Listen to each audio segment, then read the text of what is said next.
Hello, my name is Jason Mercer. I'm the Toronto Real Estate Board's Director of Market Analysis. We are now through the first 3 quarters of 2017, a year that has seen many twists and turns in the Greater Toronto Area housing market, from rapidly accelerating price growth in the first quarter to the announcement of the Fair Housing Plan at the end of April, and a balancing in market activity to an increase in borrowing costs throughout the summer. It is against this backdrop that we can consider housing market activity in September. Let's start with September sales. GTA Realtors reported 6,379 sales through TREB's MLS system in September 2017. This result was down by 35% compared to September 2016.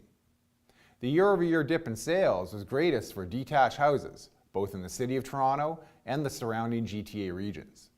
On a GTA-wide basis, the condominium apartment market segment experienced the smallest decrease in sales compared to September 2016.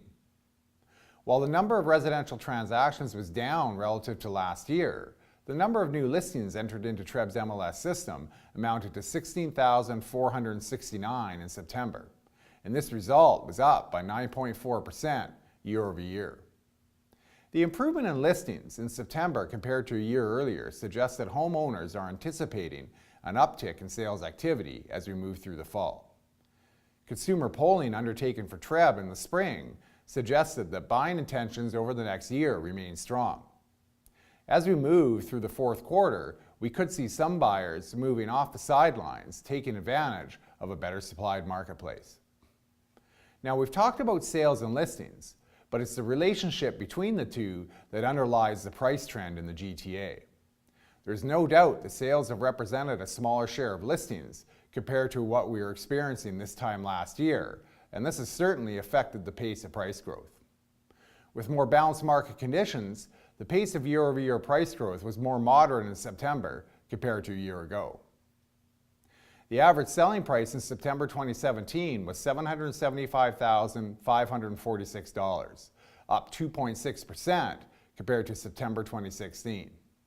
The MLS Home Price Index composite benchmark was up by 12.2% on a year-over-year basis. A key reason for the difference in annual growth rates between the average price and the MLS HPI composite is the fact that detached homes, the most expensive market segment on average, accounted for a smaller share of overall transactions this year compared to last. However, the exception to more moderate price growth throughout the spring and summer was the condominium apartment market segment, where average and benchmark sales prices were up by more than 20% compared to last September. Tighter market conditions for condominium apartments follows consumer polling results from the spring that pointed towards a shift to condominium apartments in terms of buyer intentions.